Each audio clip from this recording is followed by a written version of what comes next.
Hello. For this video, we will continue with the lecture on second law of thermodynamics. So today naman, it's entropy. Entropy, yung existence niya arises from the second law of thermodynamics. The same way na internal energy arises from the first law. So, parang if we have an analogy, internal energy is the first law of thermodynamics, while entropy is to second law of thermodynamics. It's an intrinsic property of a system, functionally related to the measurable coordinates which characterize the system. Just like internal energy, intrinsic property siya ng system, pero in itself, diba, it's very difficult to measure U. That's why we relate it with temperature, pressure, and other parameters para ma-measure siya. Yung ganun din yung S, we relate it with the other measurable properties of the system. For irreversible process, yung total entropy, yung ds, derivative of that, is equal to the derivative of the Q reversible over T. So that's for a reversible process. And the ds total is the total entropy of the system rather than molar. So take note, it's not a molar. The change in entropy of a system caused by heat transfer can always be calculated by the equation.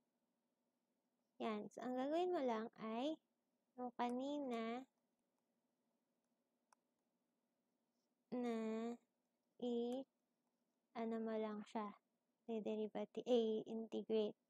Whether the heat transfer is accomplished reversibly or irreversibly. So, applicable na to sa reversible or irreversible.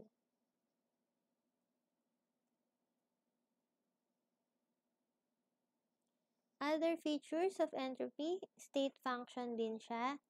Again, path does not matter. During a reversible adiabatic process, the entropy of a system is constant and the process is said to be isentropic. So, pag constant yung S, diba, S1 equal to S2. Kasi yung initial, final, same. So, delta S is 0. Kailan yan nangyayari? Pag dalawang condition. Una, dapat reversible. Pangalawa, adiabatic. Adiabatic meaning Q is 0. Yan, dyan natutupad yung isentropic. The entropy change of any system and surrounding considered together is positive and approaches 0. In reality, laging may entropy change and always positive siya.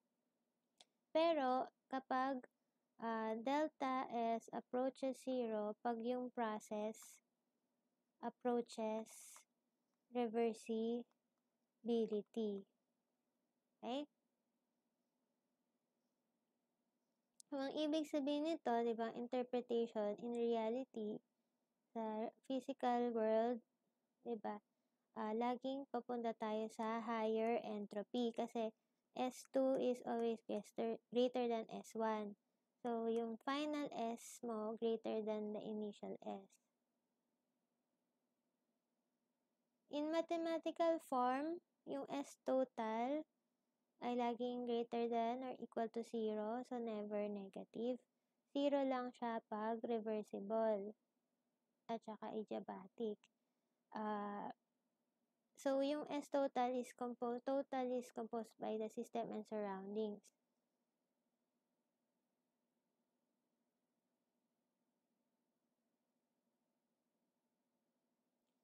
Ayan. So, pag ni-write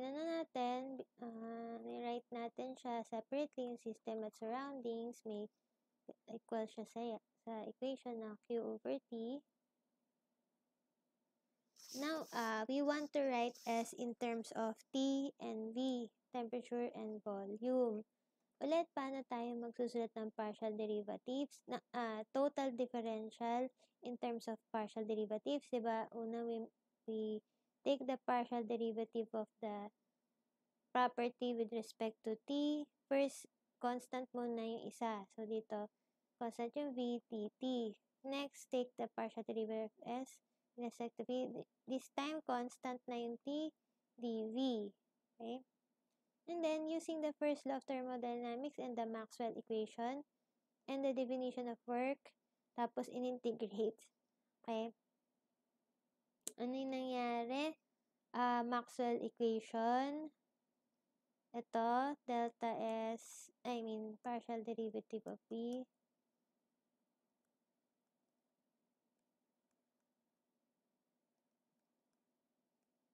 Yan. Tama ba? Maxwell equation. Check natin sa gilid.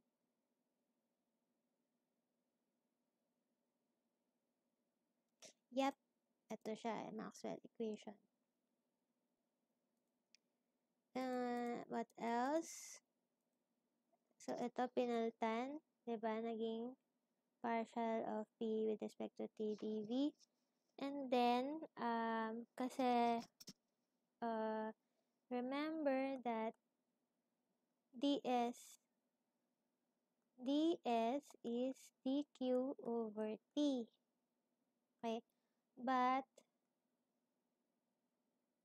yung dq over t ay equal to sa cv. At kasi, at constant v. So, pinalitan lang yung partial of s with respect, yung partial of s pinalitan ng cv. Yun. Pinalitan siya ng cv. Kaya nakuha ito. For an ideal gas, for an ideal gas, integrate lang. Ito na, makukuha mo to. So, just integrate the previous equation. You will get the integrated form. Pero pag isothermal process, mawawala ito, di ba? Ito na lang matitira, yung right term. Pero pag isochoric process, mawawala to. Matitira yung left term. Try naman natin, okay?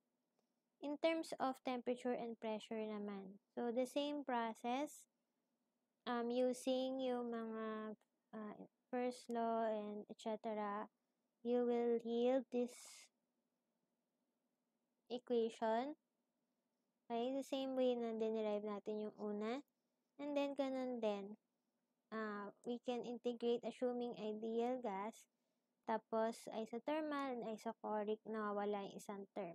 Mag-zero out yung isang term. Okay? Sige, so yun muna. Yung next video is the sample problem.